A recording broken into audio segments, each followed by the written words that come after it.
ng buto-buto at saka munggo sa kahoy. Kasi para hindi siya maaksaya sa tangke. Ayan mga guys. Hello, good morning! Welcome to my channel, Deborah's Kitchen. Bago po ang lahat, ako po ay magluluto ng munggo, ginisang munggo sa buto-buto. At narito po ang kanyang mga ingredients. Mantika, sibuyas, bitchin, sili verde, kamatis, bawang, at alugbate. At syempre, munggo.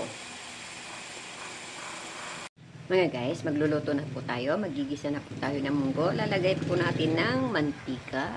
Ayan, painitin muna natin siya. Mainit na siya. Maglalagay po tayo ng garlic. Isayin natin yung garlic. Haluan natin. Lalagay din natin tayo ng sibuyas. Ayan. Isayin natin.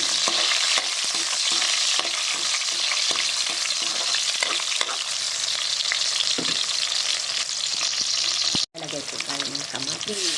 Ayan. Ayan guys, mayaman po kasi sabi ba ito kamatis. Ayan. Isa natin.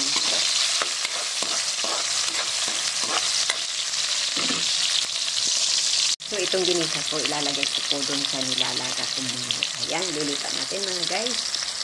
So, ayan mga guys, nilipat ko na po dyan para tipid tangke gasol. Lagay po tayo ng sili.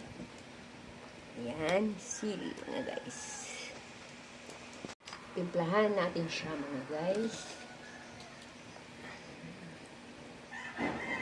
Timplahan natin siya ng salt.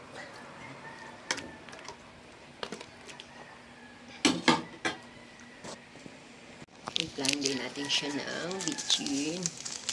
Ayan mga guys. Okay. Yan po natin siya ng alugbati. Yan. Yung tanim ko yan sa garden. Yan. Masarap po yan mga guys. May vitamin na po yan. So mga guys, check natin siya. So ayan mga guys, luto na po ang ating ginisang munggo sa buto ng baboy at saka alugbati. So thank you for watching. Please like and share. Click subscribe button. See you soon. Deborah's Kitchen. Yan. Luto na po.